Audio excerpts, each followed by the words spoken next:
Come in.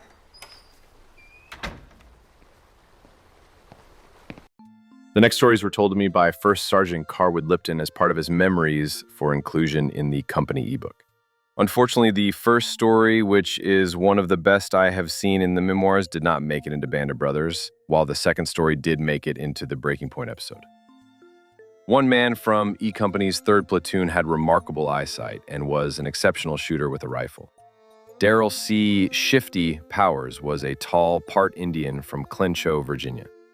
If memory serves, it was December 29th, 1944, that his eyesight came in handy for us.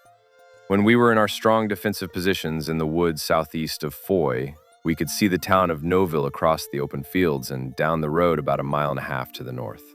That morning, Shifty came to me and said, "Sergeant Lipton, there's a tree up there toward Noville that wasn't there yesterday." He did not have binoculars, but I did. He showed me the tree that he had been watching.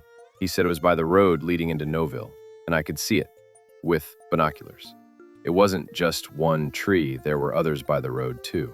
And he said that it wasn't there yesterday. As I looked at it, I saw some movement around the tree, then more movement underneath some other trees. Then I started to see gun barrels. They looked like anti-aircraft barrels. As the barrels were raised, a number of Germans were seen moving around. We were aware they were trying to establish a battery around and under some trees and using the tree that Shifty had seen for cover. We had an artillery forward observer back in Bastogne on a call-in at the time, and I called him on the radio. He came down in just a few minutes. After seeing our find, he had no trouble getting permission for full battery fire, even though we were short of artillery ammo at the time, to zero his battery in on the target. At first, he fired a single gun at a spot he had located on the map, which was about 300 yards to the right of the trees. After the shells for the single gun struck that spot, he adjusted the barrel 300 yards to the left. Now this was to the right of the target, and required all of the guns in the battery to be on the same azimuth and range. This allowed him to keep all of the guns on the target without alerting the Germans to what was going on.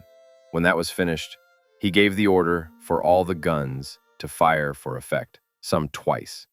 The shells impacted in the vicinity of the enemy position. As we observed through our binoculars, trees and enemy artillery were being toppled over. The German battery was knocked out of action. Their only response was to retreat, and we watched them as they attempted to carry off their wounded and whatever equipment of any value they could find. 1 hour later, they were gone. It all started because Shifty Power saw a tree almost 1 mile away that had not been there the day before. Thanks to Shifty's extraordinary marksmanship, he helped us once again at Bastogne.